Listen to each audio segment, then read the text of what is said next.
That is what mindfulness is. It's just because thoughts are happening within the mind doesn't mean that they have become reality yet. It's whether we speak them into existence or it's whether we believe them.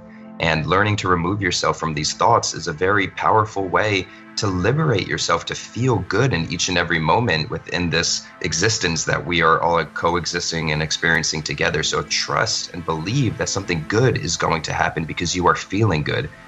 And if it's a perception of something bad that has occurred, it is simply your perception of that. That was Jordan Taylor Wright, and this is episode 195 of Wellness Force Radio. What's up, my friend? It's your host, Josh Trent, and welcome back to another episode for your weekly access to global experts in all things wellness as we discover the physical and emotional intelligence we need to live life well. In this episode, we're learning about the powerful connection between meditation and manifestation for success, how this self-reflection and internal strengthening process directly impacts our physical intelligence. And what's fascinating, what's really most intriguing about this upcoming podcast is that our guest today, world-renowned filmmaker Jordan Taylor Wright, actually came to this awareness, a higher state of consciousness, through a roundabout way of reprogramming his mental software. This reprogramming, it's one of the main focuses of our show today that you're going to learn so much for, where you can tactically apply this in your own physical and emotional intelligence process. And it is a process, my friend, right? This is what we're always changing, always adapting, and always shifting into this next version of ourselves. And enjoying the process really starts with our breath and our posture, which is why we're continuing on with our hashtag Stand Tall series, the best of the best in physical intelligence, with our partner IntelliSkin, creators of Posture Q Smart Compression. This smart compression allows you to stand tall in all aspects of your lives. Hop over to the IntelliSkin website, intelliskin.net, enter code WF20, and get 20% off your entire cart so you can stand tall today, especially if you have an office job. This smart compression helps you to stay in much better posture. So I want to throw out a warning. We go into some uncharted waters in this conversation with Jordan. If you feel confused or triggered, just take a deep breath. Tune in to the radically true lessons, these universal lessons for all of us on the physical and emotional intelligence path. You'll be sure to garner so much from today's conversation. We explore why Jordan was so focused on money in his 20s that it actually derailed him from his health and his deeper purpose, how creating videos allowed him to express himself and positively affect people across the world by transcending his ego control, why your life is like watching a movie, how you can witness it and actually be present to what is happening instead of being a victim, why negativity bias exists in the subconscious wiring that affects all of us, and what you can do to recognize it and shift it, and the benefit of writing a letter to your inner child. No matter how old you are, this allows you to truly be in the present moment without past imprinting that is blocking you from these positive and inspired actions that you deserve. Be sure to check out more of Jordan Taylor Wright at Taylor Cut Films on social, on Instagram and Facebook. Give him a shout. Let him know his vulnerability and authenticity on the podcast today meant something to you. Show notes from today are wellnessforce.com/195. All right, no further waiting. Let's drop in with Jordan Taylor Wright. So with what you do with Taylor Cut Films and all this storytelling, man, I think really people are just interested in how did he get to where he is and what tools and mental frameworks has he learned about himself, and with your storytelling, I think this is going to be a really fun conversation. Yes, I think it's removing the notion of self is the greatest way of getting to a place where you are truly happy, because essentially our mind is a computer. And just like most computers, we have an operating system, and our operating system is our ego. And our ego is any notion of self that society has programmed onto us. For example, our name, our age, our gender, our race, or an ethnicity. Anything that gives us a level of separation from one another is the ego. So learning how to remove the operating system and remove the programming that society has placed on you, you get to be in a place of mindfulness, of conscious awareness, of enlightenment, of just a place of nothingness where you're attached to no thing. And then every interaction and situation you're in is a mirror reflection of the light that is within you and is the light within everyone else as well. And in this place is complete lightness in every sense of the word. So not only are you realizing that you're witnessing a projection, but you feel light. You don't feel anxiety. You don't feel depression, because depression is when you are living in a past memory or a thought that isn't of the present. And anxiety is when you're focusing on a future projection, a future outcome of what you wish to occur. But by having expectations, you're limiting the infinite possibilities that the universe has for you into one finite, limited reality because of what you wish to occur. But in actuality, if you're allowing yourself to be happy and present within each and every moment, then that is going to be your external reality. So to continue to operate from a place of nothingness and happiness, that becomes your external world. And then you get to witness all of the beautiful occurrences that happen within this reality. So, Jordan, this programming you're talking about here, all of us can relate to this. You know, things happen to us, for us, or through us, ages 0 through 10. And I think most adults that are operating in this world, their operating system has some viruses. And what came up for me when you were sharing about this is our mind essentially is a computer. I mean, we've had many guests, best-selling authors on the show that talk about the brain as being hardware. Now, our software, do you feel like our software actually comes from our soul? I think it's our body as well. Our body would be that of a hard drive or a place, a tool, a vessel in which we get to feel and express ourselves. And whatever we're not digesting within our mental body, we are then placing within our physical body. So we have come accustomed to living in a reality where we operate from our mind so often via computer, via iPhone, how we communicate with one another, how we express ourselves to one another, that we think we're our minds. So an amazing way to remove yourself from your mind is breathing, because that puts you in tune and homeostasis with your physical body, or yoga, or stretching, or running, or playing, or jumping, or swimming, or any of the amazing tools that you can do within your physical body. And then learning how to remove any ailments, pains, aches, stresses that you may have within your physical body is just another way of opening up and removing these programming and blockaging within the actual hardware and programming within our mind. So allow yourself to love your body. And that starts with what your notion of beauty is as well. So when you look at another person, see them as beautiful because they're a mirror reflection of yourself. And then see yourself as beautiful as well. Don't require somebody's external perception of you to be what gives you value and allows you to feel beautiful. You are beautiful just the way you are, and treat your body as such. And then all of a sudden you get to open up and remove these blockages from your mental body as well. And then you become in tune with your spirit, which is the universal light that is shining within all of us. And we are light. We are time.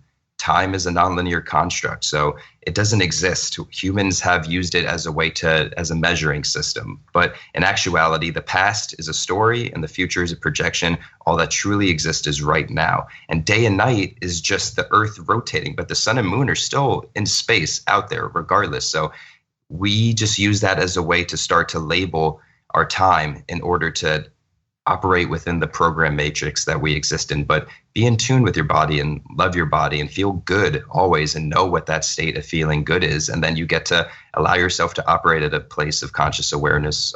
I'm thinking about attunement as well. You mentioned tuning in to your body. This physical intelligence, Jordan, that we talk about, this is something you've cultivated over the past 10 plus years, man. I mean, look, you've worked with Hillary Clinton, Jennifer Lopez, Justin Bieber, so many people that I don't necessarily think they have the same kind of talk, the same kind of language that we've been using right now. How did this even come to fruition? Because you're throwing out some very high vibration software to the Wellness Force audience right now. How did this come about? It came about the wantingness of feeling good and realizing what allows you to actually feel good and to be at this high frequency where you're channeling or you're a conduit and you're something greater than yourself. And an amazing way to do that is art. And when I am editing or when I am filming or taking photos or dancing or writing, you are not operating from your ego. You are allowing the light to pass through you. And such is the same with any other amazing artists. And when they are resonating, when you're singing, you're not thinking about singing. It's flowing through you, and your body's the vessel and the tool in which it gets to be spoken and sung from. And same with dancing. You don't think about the moves that are coming out. You're in a state of flow, very similar to that of a yoga master or when you're doing yoga. And same as with any form of art and creation. So allow yourself to be that conduit and then hold that space. Know what feels good. And it is a feeling. It truly is. What you believe is what you are. So if you believe you feel good, your external world will feel good. There is no such thing as this sickness. This is something that we are then projecting and holding within our internal reality, and it becomes manifested and it becomes physical. What we speak into existence. So That is what mindfulness is. It's just because thoughts are happening within the mind doesn't mean that they have become reality yet. It's whether we speak them into existence or it's whether we believe them. And learning to remove yourself from these thoughts is a very powerful way to liberate yourself, to feel good in each and every moment within this existence that we are all coexisting and experiencing together. So if you start thinking of something that makes you depressed, you are thinking about a thought or a memory within the past that you just haven't resolved, or you're focusing on for that moment. But you can acknowledge it as it's happening, and you could label it as such and say, whoa, this is sadness. Now that I see this as sadness, I will let it pass by me, almost as if I'm sitting at the edge of a river and the river is flowing in front of me, and my thoughts was such flow in front of me. And then all of a sudden you are no longer connected to these thoughts, and then you're back in the present moment. And similar, if you're all of a sudden you're feeling anxiety, it's because you are wishing a projection or thinking about something that may occur in the future that hasn't yet happened. So allow and trust and believe that something good is going to happen because you are feeling good. And if it's a perception of something bad that has occurred, it is simply your perception of that. I love how you talked about perception because, our body keeps the score, as Bessel van der Kolk talks about in his book. And also millions of other words have been spoken for millennia about our body, our body's intelligence, our body, Jordan. It's sending us messages all day long. And there's trust there.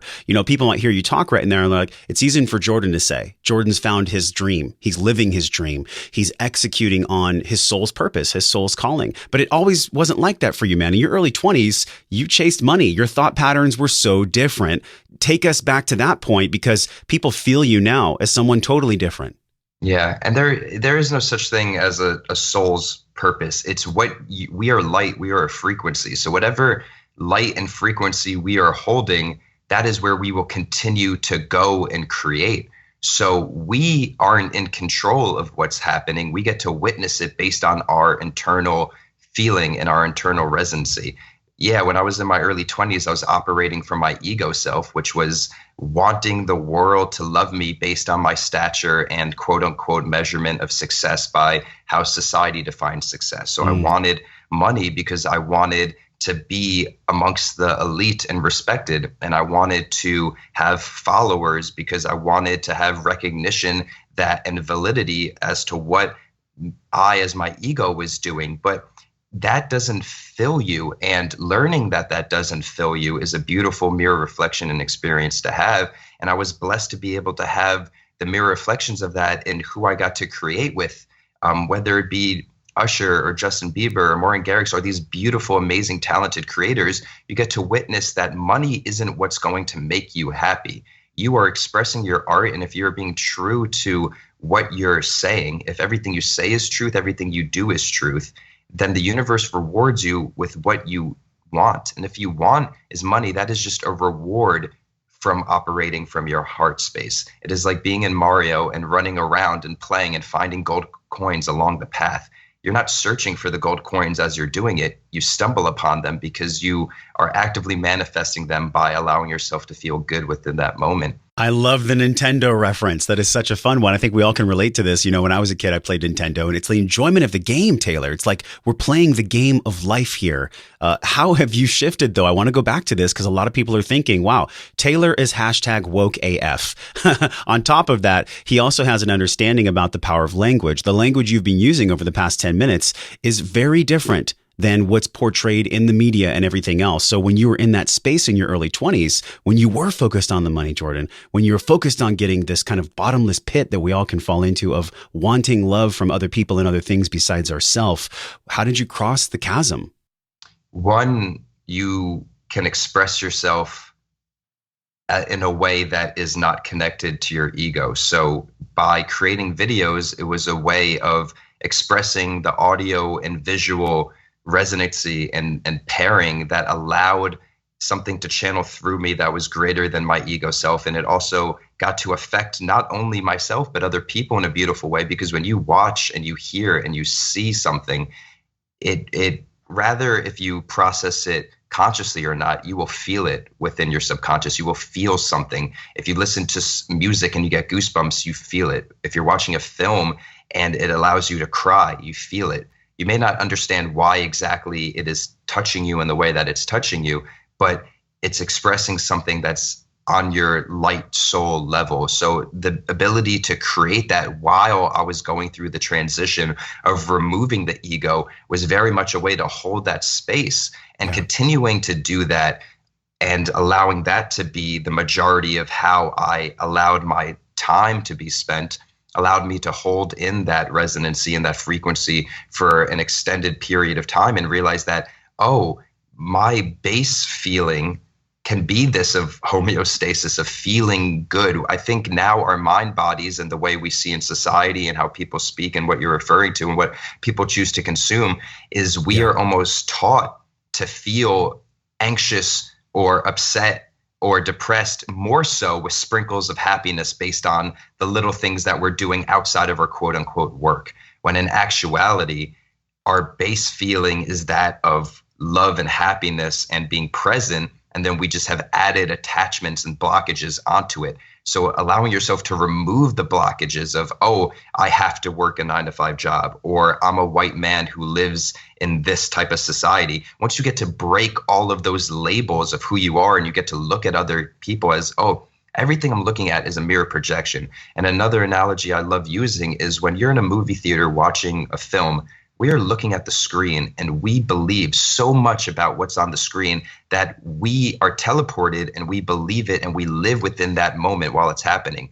But it's not actually on the screen. The source of where the movie is coming from is behind you, which is the projector, which is a source of light projecting it. But we don't consciously sit there and think, oh, this is being projected onto the screen. You believe the projection, and our life is our movie that we're watching, but we are also then the source of light channeling through us at the same time. So that is the conscious observer. If you allow yourself to be that of the projector and realize that you are not controlling what's happening, but you get to witness and watch it based on how you're feeling, then if you're feeling good and beautiful all the time, this movie projection, that which is life, which what we are watching, becomes that of absolute beauty. And all of a sudden, when you feel it's really sunny and you feel it's really beautiful and you feel that everyone's laughing, it becomes your reality.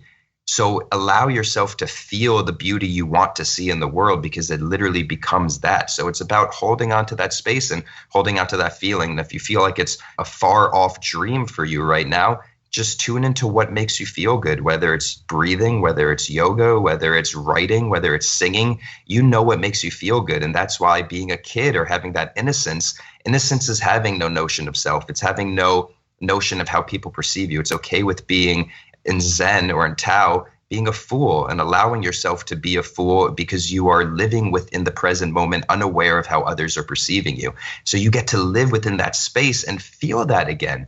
And then you get to operate from that space and hold that frequency for as long as you want to. Approaching the world, approaching all of our learning experiences with the heart, the mind and the eyes of a child. I think really this is what's missing from our current society right now. We look at, Jordan, some of the work you've done, so many just beautiful visuals that you're creating on your YouTube channel and Instagram. And there's one video actually specifically, Stephen Hawking just passed. And I'm curious why this struck a chord with you to make this video about him. There was a quote in there that really hit me in the chest. If you're lucky enough to find love, remember it is rare and don't throw it away. Mm-hmm. What do you love about your craft? What drives you to do this? Why did you create that section with Stephen Hawking? Yeah, I think why Stephen Hawking resonated so much with me as well is because for a lot of my growing up, I was very science and mind-based about wanting to learn how the world works strictly from the mind and from the scientific perspective. And while that gives you such an amazing understanding and approach of how the world works, you're really fueling your mind and your ego and allowing yourself to think that as humans, we have the utmost perception as to what this existence is. It helps in a tool, just as in you said, for our body, understanding that we are actually that of monkeys and elephants and trees and stars. We are made up of all of that. And Stephen Hawking was a great inspiration of that. He was able to deduce and have the theory of the Big Bang, of that if we can see that the universe is ever expanding, there has to have been a starting point. So to understand that we came from stardust, that everything started as a cosmic pinpoint and then exploded into the infinitude of what exists today. Everything that we see, The trees, the mountains, the air, the birds, the water, the moon, the sun, the stars, we are literally made of that. So to have that understanding, you get to look at your body in a completely different way. And that is what our DNA is. Our DNA holds that information of everything that's ever been within existence. So to remove your mind from that, because your mind can't perceive that, it can't understand that, it can simply witness it. So allowing yourself to just witness all of that is very beautiful. And to go back to that quote you were asking, if you're lucky enough to find love, notice it's rare. Love not as in finding love within another person, because that will never fill you, because we are all everything and nothing at the same time. But understanding once you're able to find the feeling of love, of which is the nothingness, the conscious awareness, the state of meditation, the enlightenment and awakenment, the woke AF, whatever you want to call it. Sure. That is what that feeling is. That is love. That is operating from your heart as opposed to your mind, and feeling that, hold on to that. And then that will be your beacon, and that will be your compass for what type of actions are happening within your life. Because if every quote unquote decision you make is based on that feeling of love, your life will be love. Taylor, you are speaking our language, my friend. This intuitive sword that we're always sharpening in this world, it comes from conscious thought, conscious action, but also, as Carl Jung says, connected to the subconscious. Otherwise, it's going to rule our life, and we're going to call it fate. So take us to the practical. I want to shift here with you because people have understood the power of language coming out of you right now. What was the pragmatic, practical stuff you did? Take us back to the daily part when you were making that transition from being focused on the egoic mind, searching for money, searching for accolades, then transitioning into what you do now. Give us a few practical things that someone listening can really be inspired from. Breathing is an amazing way to simply connect your mind, body, and spirit and alleviate yourself from your thoughts. So whether it be focusing on your breath and noticing how when you breathe in, your stomach expands, and then when you breathe out, your stomach contracts. And if you find yourself losing focus as that's happening, allow yourself to visualize your breathing of that as a wave. And every time you breathe in, the ocean's wave is going in towards the shore. And every time you breathe out, it pulls back in towards the ocean. And all of a sudden, by just focusing on this visual, your thoughts slowly disappear. And then while you're in this state of meditation, you can visualize yourself sitting on a park bench and then welcome any type of imagery or animals or anything to present itself within those moments. And that is getting in touch with your quote unquote subconscious mind, because if all of a sudden an animal arises, maybe you see a fox and then you realize that there's a teacher waiting within you or within your life that's going to present itself. All of this has metaphysical properties if you allow yourself to open yourself up to it. And breathing is an amazing way to do it. Another way to do it is yoga if you've never experienced. That is holding different beautiful positions that are meant to open up different chakra systems within your body. And if you are not even aware of where you're storing tension within your physical body, it will easily show you, because you will feel your tension shift from, say, your core to your knee as your knee starts to shake or your arms start to hurt. And then you get to breathe through it and allow yourself to know that there is beauty that exists within that pain, because pain is fear, and fear is just the ego's notion of not existing. Fear doesn't exist. Fear comes from death. Death doesn't exist. Death is life. Light never dissipates. It travels forever. And becoming enlightened or awakened means that you are in this state of knowing you are light, and that continues forever. Yeah, the name of who you are and the gender of who you are and the age of who you are will never exist again, but we are a mere beautiful blip. It is like watching stars in the night sky shimmer. That is what we're watching. When we watch life and death occur within this planet, we're watching a beautiful dance. So allow yourself to not fear the notion of not existing, because we are not existing and existing at the same time. We are all infinite light sources. So the more we can remove that notion of that we are separate from the other, we get to live in infinity forever. And again, it's not a far off notion or idea. It's just believing in it. And everyone wants to believe that they can feel good all the time. And everyone wants to believe that love exists all the time. Just don't allow the programming to take over. If you notice yourself defaulting to be like, well, no, I'm just realistic. It's like, you are making your reality based on how you are feeling and what you believe in. So if you want to believe that your reality is that we are all the same cosmic light, that we are Mother Nature, that we are the earth, that we are everything that we have ever seen, that is a pretty beautiful reality to want to live in. And if everyone had that same notion, it would be true. It would be a universal truth. So how do we do this then? I mean, we need this shift more than ever now. I think we're all seeing this and feeling this, that this shift that you're talking about, where we're choosing our thoughts, this conscious feedback loop, this positive feedback loop. I think you're right. I think going to the breath is the very most primal thing. It's the only autonomic function in our nervous system. We can control it. We can tap into that through our breathing. Do you do anything specific? You've mentioned yoga. You mentioned breathing. Have you explored holotropics or any kind of Stan Grof method or anything in breathing in that regard?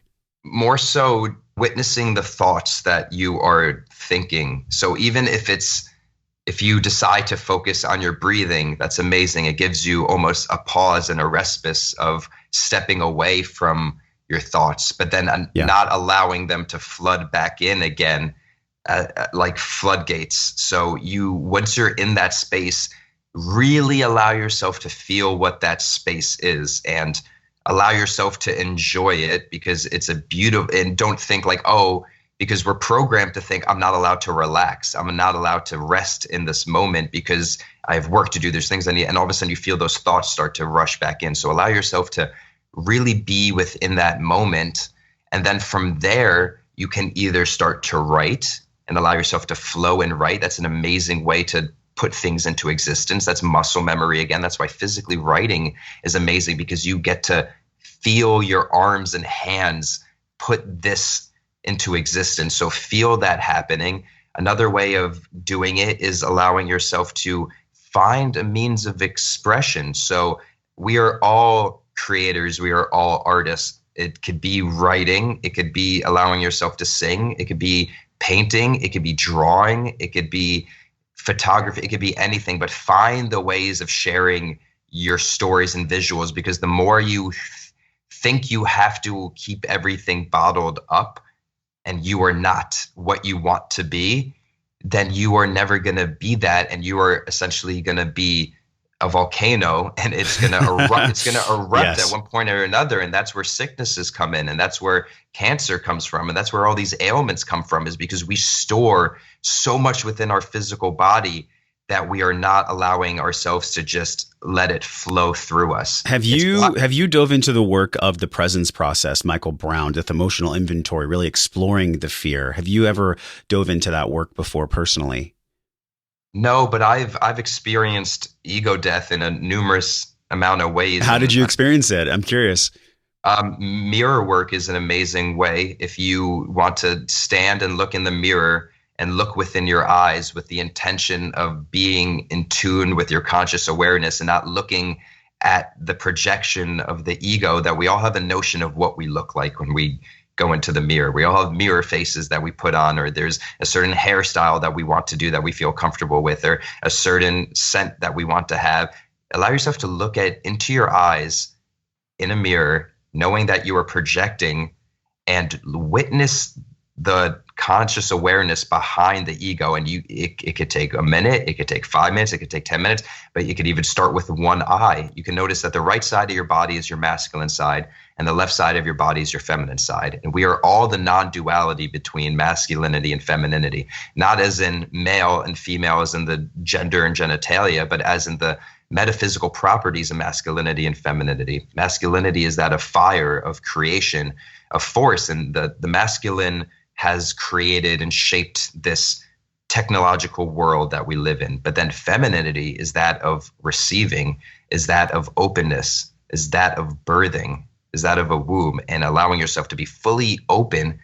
If you get to live within that space of that fire and water, of that sun and moon, then you are living in the non-duality and the nothingness. So allow yourself to see both of your eyes openly, and you watch your face literally morph into everything, every person you've ever resonated with, your family members, your brothers, your sisters. You watch it shift, And it could be a terrifying notion at first because you think you're hallucinating, but we are hallucinating right now. We're projecting this reality. Yes. Some people think we're in a simulation here. I mean, there's game theory that's been talked about from Elon Musk and so many others. Do you actually think that this could possibly be a simulation that we're all living in? It's just a game we're creating as we go along. I think that's the mind's way of computing it. I think there's more beauty to that same notion. Yes, we are essentially in a video game where we are the player of the video game and the avatar within the video game as well. So we get to experience what's happening, but we are more than that because we get to feel what's happening. So let's not lose the notion of feeling. So the earth is also is within the video game, and we are that as well. So not to take that for granted, because that is what sustains us. That is what gives us air. That is what gives us life. That is what allows us to live. We should be in tune with that. And we should also then inherently love our body too, because if we just have the mindful notion of we're within a video game and we are within a simulation, we become detached. And that's when we start to make virtual reality worlds and phones and things that continue to add another layer within this three-dimensional space that we live. But when in actuality, we are operating within the fourth dimension. So appreciate it, because we are witnessing being within a quote unquote simulation that we get to feel. There is very much a tangible notion of being within this video game. You get to feel. What a blessing. You get to feel love on your skin. You get to feel the rain on your skin. You get to feel the wind on your skin. You get to feel what it tastes like to eat delicious, sustainable food. You get to feel what it tastes like to hold another living creature, to kiss another living creature. So yes, we're within a video game simulation, which is the projection of the light passing through us, but we get to feel it. So don't let that notion of we're in a video game almost be like, let's be reckless. I can now run around now. Yes. It's not a golden ticket to be completely hedonistic. And I think people have felt your energy here. You're vibrating at a very high level, and you're putting this out, your ideas, your thoughts, your downloads, honestly, from higher intelligence, Jordan, into this book, Forever in the Infinite Now. Tell us about this book. Why is this book coming through now? What's the timing of this for you? It's been a progression. It's almost been kind of a journaling process, because started to create the book as a way to, as I'd be in state of meditations, I would write what was passing through me almost as notions that I would use to remember what it was like to be in a state of meditation. But the notion of remembering is coming from the mind and ego, because we are not, there's nothing to remember. We are emptiness. We are nothing, and we get to witness everything. So as I was writing this book, it was the process of eliminating the ego. So ended up writing it into what could be broken down into 3 chapters. And it's the mind is the first, the body is the second, and then the spirit is the third. And it talks about a lot of the notions that we are speaking of right now, where the mind is the computer and the operating system is the ego. And it talks about what programs are and what we have within our mind and blockages that we can allow ourselves to remove and how to do such. And then the second chapter will be that of the body. And once you're able to remove the mind, you can then allow yourself to be in tune with your body. And the right side is masculine, the left side is feminine, and what we're storing there, what type of memories and what type of fears and what type of beauty lays within it, and how to trust it. And then the spirit is the third chapter of how we are the light source within us, and how we can then perceive our reality to be that light projection, and how everyone else is also that same universal light source as well. And then in the back, it has breathing exercises and questions you can ask yourself on a day-to-day basis to allow yourself to be back in tune with that feeling. If all of a sudden you're flooded with thoughts again, it can ask a question of what makes you feel beautiful today. And you can allow yourself to fill that in with no vanity, with allowing yourself to say, I am writing this because I want the intention to love myself, so I could have the capacity to love other people as well. And then it's a beautiful notion to hold on to. And then from there, that same kind of enlightenment process has been coming through with the film that we're creating. It's called The Discovery of the Divine Consciousness. It's the visual 1.5-hour journey of a movie of showing how I had ego death and how I was within my own mind and was able to access these memories and fears and the things that I held onto the most. The notion of being a young child and my parents getting divorced and thinking it had to do with me, and thinking death is real and what does it mean if I don't exist anymore, and I'm scared to let go of that, and what it means to go through a heartache and a breakup, and how that is just a beautiful mirror reflection of a chapter that allows you to continue on your journey within this existence. And it shows it in a very beautiful way, because there are films that are making this notion of removing yourself from your ego, but they're doing it in a scary way, which is almost like they think people are learning more from fear. For example, Black Mirror, or whether it's, these dystopian notions of like, separate yourself from your ego. This is going to be the reality, but you're putting that into reality by making it. So this film is very much showing that story in a magical way, because once you truly have ego death and you remove all of it, what exists is the infinite, which is space and galaxies and stars and love and beauty and dreams. So then to show that in a way where you get to see a beautiful 10-year-old boy who plays the younger version of myself, of being scared of the dark, and his grandpa saying to him, close your eyes, it's okay. And then watching him build a world and a reality within his own subconscious by trusting the beauty.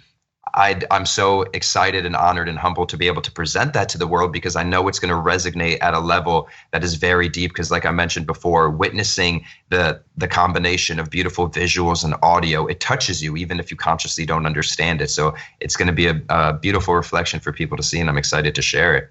Obviously, I mean, we can definitely tell that this is coming through you. I think a lot of people might scratch and fight and try to create something from a place of tension, Taylor, or fear, or like, let's be real here. A lot of our population is in this kind of fight or flight, this sympathetic branch of the nervous system. And it's great. The timing of our conversation today. Last night, I led a men's group. We do a men's group here in Encinitas based off the work of David Dita.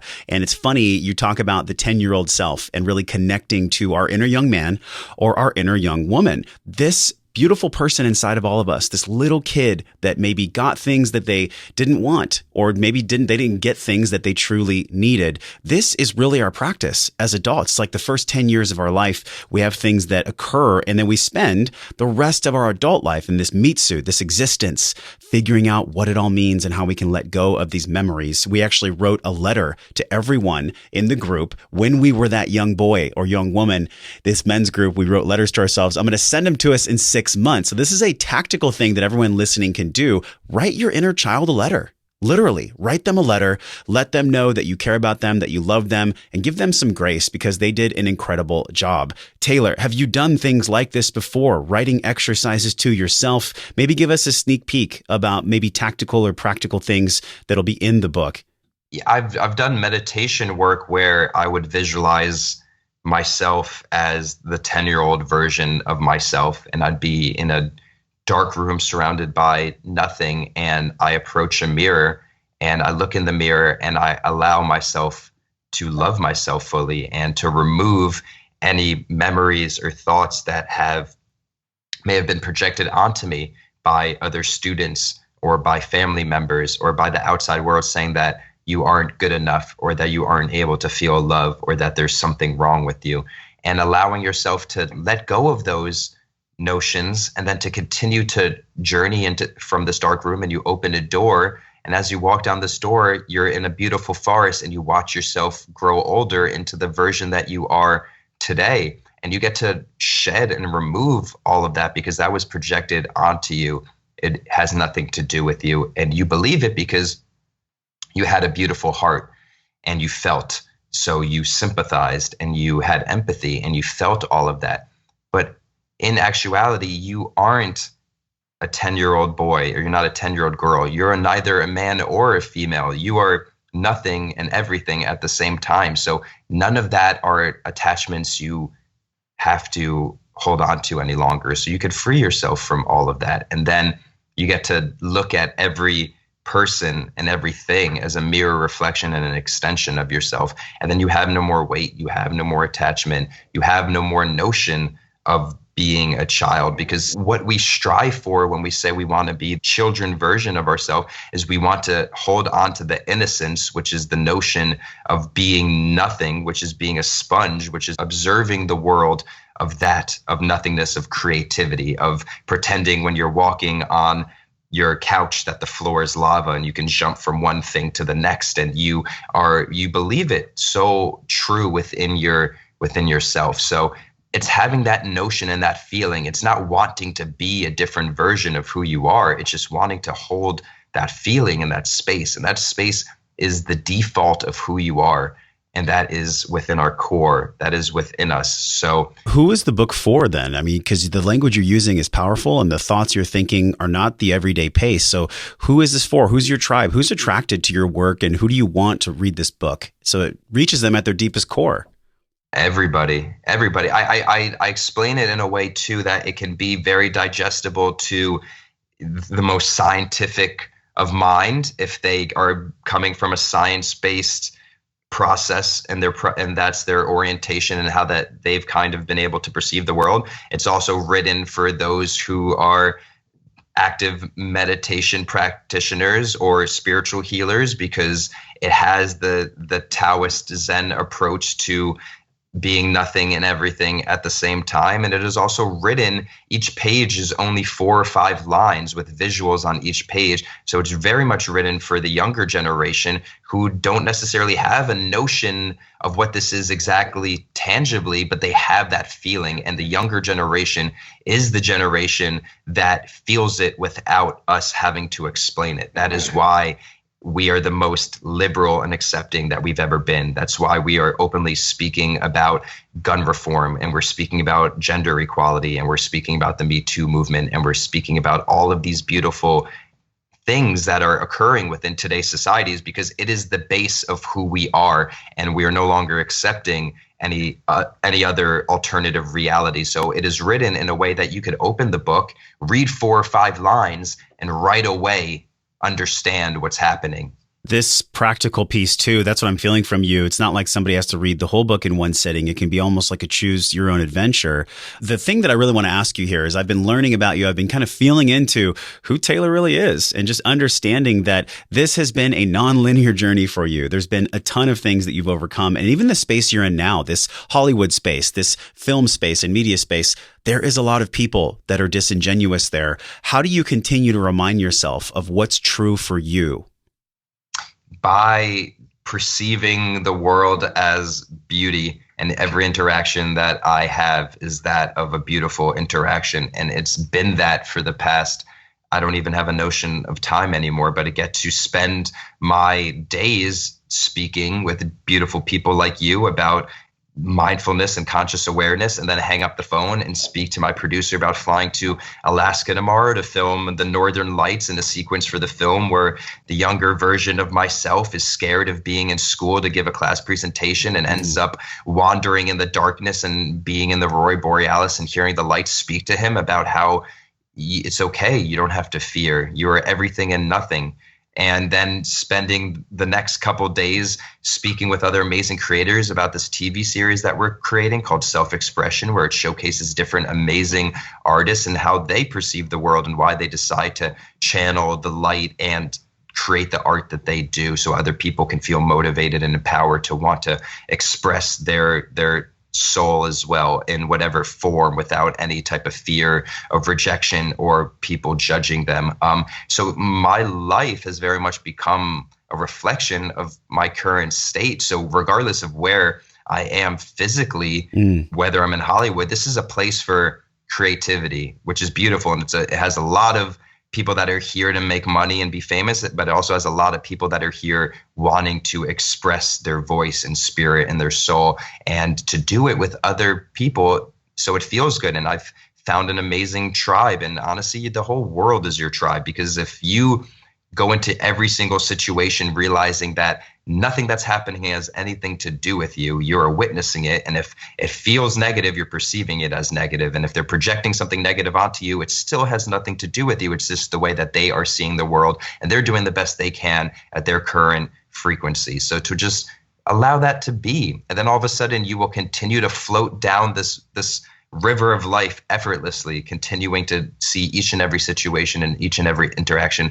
of that of beauty, because it's a blessing. We get to breathe air, and we get to feel, and we get to love and we get to live the life we want to live if we trust it. Yes, this trusting piece. It's really about the trusting, and this journey doesn't stop. I mean, there's no there. There's no finish line. Our work about personal development and just recognizing who we are, being the observer, consciously breathing, doing yoga, having meditation practices. A lot of people might feel overwhelmed by this, Taylor. Is some of the things that you put out there, giving people that baseline step, really meeting people where they truly are, thinking about somebody who's in a rural Alabama neighborhood that hasn't even heard this type of language before, but is still turned on by it. They're still vibrating towards it. It's wanting to feel good. If step one is I want to feel good, and if we've become accustomed to not feeling good and accepting that feeling anything but good is our base notion of where we are, just lift that veil from yourself. So it's step one is I want to feel good. And we all know when we don't feel good. We know when we feel tired. We know when we feel stressed. We know when we feel anxious. We know when we feel any variation of that. Step one, say, I want to feel good, and I want to feel good so that way I can experience and love life fully. There's no shame in that. So allow that to be the first step. And then you can start with baby steps, which is focusing on your breathing like we talked about. And that is not wasted time. Any time or energy placed into allowing yourself to be the greatest, highest frequency, so that way you could be a beacon of light and a mirror reflection of love for other people to see, is in no way a waste. So allow yourself to feel good, because all that's going to do is allow your external reality to be good, and you'll help people. Because if you're feeling really good and you get to bump into someone on the street and they get to see you smile, that lightens them. That is a beautiful mirror reflection for them to see. We can all change the reality in which we live by holding this beautiful frequency within ourselves. And that's the way to change the world. You can't control and you can't fix somebody. You can't project something into them and be like, you are going to be this. That doesn't work. You can only just be the best beacon of light and mirror for others to look at. I want to go where somebody's going to. I want to go in the mind of a listener now, and they're thinking, wow, Jordan has really allowed me to take deep breaths. This conversation has been a lot about breathing and a lot about going within and just seeing what's there without tension, without fear, without a BS story, Jordan. But how do you actually make it so that people understand who they truly are, remembering who they are? This physical and emotional practice, share with us something that maybe you feel a little bit vulnerable about. Does vulnerability exist for you now? And what's maybe a physical practice that you're leaning into currently? I think it's the notion of not trying to be anybody. And if you think you're trying to find yourself, you're going to be forever searching, because there's nothing to find. We aren't the self. The more you can allow yourself to not have an outward reach of what you're searching for, because it's already there. It's stillness. You're allowing yourself to be still. You're not reaching outward to control something. You're not searching for something. All of those are outward motions. It's about tuning inward. It's about being at the very base of who you are. It's that feeling of right before you're about to fall asleep, but that forever while being awake of watching everything. So it's a feeling. And in terms of practicality, it's being okay with being vulnerable.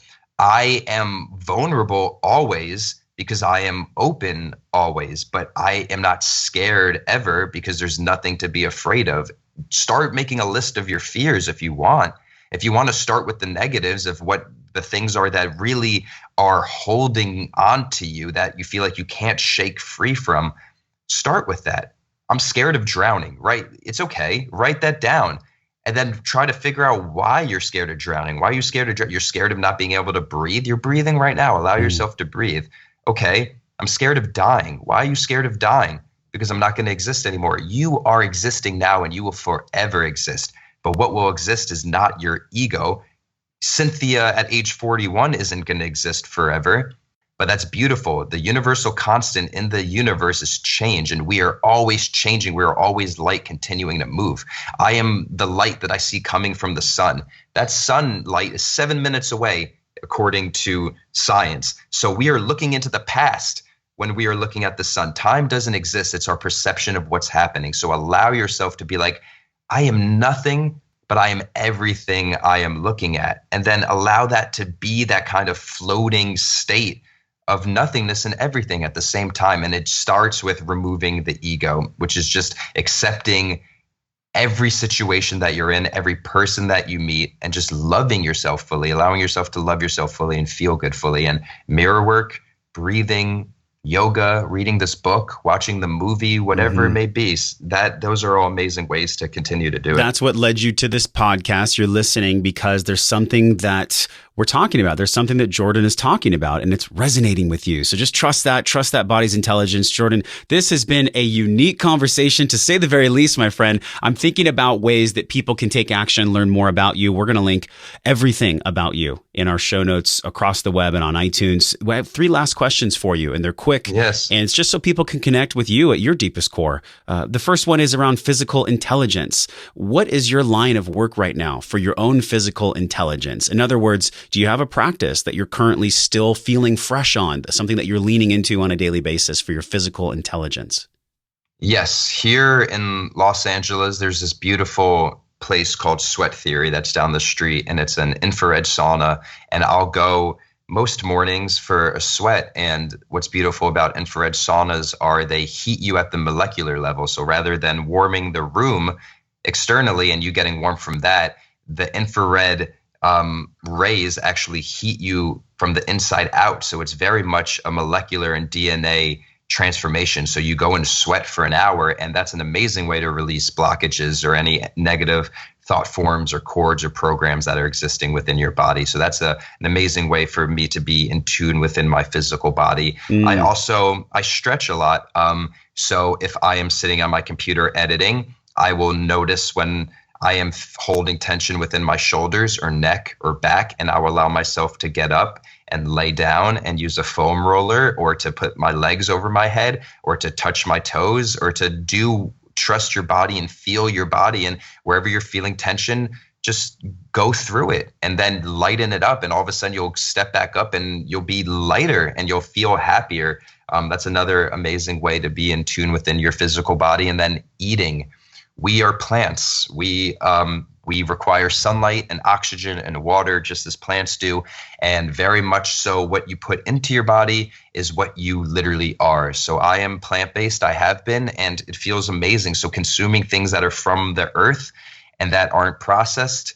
And I don't eat meat because that isn't a major contributor to climate change. And I don't believe in eating anything that has a life form and the light within them as well. So just, what you're consuming, allow yourself to eat because you love it and because you want to allow your body to feel good. Don't eat because you are sad or you're trying to fill a void or because you are pleasing your taste buds as opposed to your the sustenance and allowing your body to be the best version of itself. So that's in another way. It's a blessing to be able to eat and to drink water. And it's very metaphysical too. Water is indicative of our subconscious, very much so as the ocean is the subconscious of the earth. We are 70% water, just as the earth is 70% water. That is not a coincidence. What about emotional then? So emotional intelligence, physical, you gave us 3 big gems there that work for you. Everyone's got kind of their own DNA with what works for them. But what about emotional, Jordan? We understand emotional intelligence, this exploration of how we kill parts of the ego that don't serve us. I think we're always dancing with the ego, but what's your current practice to develop your emotional intelligence? Noticing when you are feeling emotions, and if you aren't able to rid yourself of the thoughts by witnessing them and labeling them as sad or angry or stressed or anxiety or whatever, if you aren't able to label them and watch them pass by in front of you, like I used earlier as a river sitting at the edge of a riverbank and picturing your thoughts as a river, and you can watch them literally float by you. If that isn't working and you feel really trapped and flooded within your own emotional thought process, writing, be open to writing what's happening. And within 2 to 3 minutes of you writing what you're thinking, all of a sudden you'll stop and be like, what was I even writing about? You could be like, I'm so angry right now. My boss told me that I am this, and I don't like being told what to do. And I just wish people would respect me. And I just would, and within a minute, you're like, whoa. it's all gone. What the hell was I even saying, right? Yeah, you get to then alleviate it and you get to rid yourself from it. Yeah. So it's an amazing way of freeing yourself from your emotional body, and then be open to expressing your emotions. Again, don't let it bubble up like a volcano. So if you want to cry or feel like you need to cry, there's nothing shameful about crying. There's no weakness in crying. There is strength in being able to express your emotions. So cry, let it go, and you will feel amazing. Just again, water is your subconscious. That is why when we cry, we release it. That's why when we pee, we release what we're holding onto us. When we drink water, we are taking in new. So allow yourself to cry. It's an amazing feeling. Absolutely. This third phase too, as we wrap the show here, understanding that wellness is this combination of physical and emotional intelligence. It's what we're always discovering, Jordan, on the show. And so what's your definition of this? How would you define wellness in your life, in this current physical form, in a meat suit, on a rock, in the middle of outer space? Yes. I realize that this meat suit is my vessel and I love it so much. And the rock is this beautiful nurturer of life. So there's a lot to be thankful for with both of those. But then it's also your intention. We are our intention. So remove the I from the intention and allow your intention to be to express love and to feel love. So that way you can allow others to feel love and express love, and know what your intention is when you're saying anything. When you're speaking, be true to what you're saying and allow your intention to be truthful. And the same goes with everything. When you're looking at something, what is the intention as to why you're looking at it? When you are touching something, what is the intention as to why you're touching it? We are our intention. And to me, that is what wellness is. If you are intending for your life to be well and happy and full of love and hope and blessings and gratitude, then that's what your existence will be. And that's what others' existence will be as well. So Jordan Taylor Wright, the book is called Forever in the Infinite Now. The website, where can people learn more about you? Where do you want people to go, to dig in, to dive in, to go deep? There, you can follow me on social media. I am at Taylor Cut Films on all forms of social media. And then right now I have my website, which is taylorcutfilms.com you can go to. And then we are also starting up a website and a platform for people to consume original content, which would be intenton.io. And intent on is intention without the I. So we are removing the I from the intention. So excited for that to go live as well. Fantastic, my friend. It was great to meet you. This is the first time I met you here on the podcast, and I really understand these deeper nuances of not just letting go of the parts of the ego that don't serve us, but also just remembering who we are. So thanks for giving people the tools through this book for people to remember who they actually are at their deepest core. Thanks for coming on the show. Thank you for having me. I appreciate it. Hope you have an amazing day. Hey, my friend, thank you for hanging out and growing with me on today's show. Remember to hit subscribe, share this podcast with somebody you care about that you think gets to hear this message. Support the show by leaving a 5-star review for the podcast right now, simply by tapping on your show artwork on your iPhone. Click that purple link that says review this podcast. It helps the show reach more conscious and smart people like you, and your voice will attract more world-class guests that want to come on the show. So let them hear your voice. For all the downloads, videos, links, and free resources mentioned on the episode, go to wellnessforce.com/radio. And while you're at my house on the web, join us in the Wellness Force community newsletter on that page, and I'll send you 4 free guides around staying healthy with your eating, moving, and sleeping while you travel. But don't let this conversation stop here. Join a group of people like you over at the Wellness Force community Facebook page. This is where we talk about the things that really matter. We share our wins, inspirations, struggles, and a lot more. So join us, tap on the show artwork on your phone, and hit that purple link that says join the Facebook group, and I will welcome you at the door. Okay, now you get to go out into your world and create impact for the people that you care about. So until I see you again real soon, I'm wishing you love and wellness.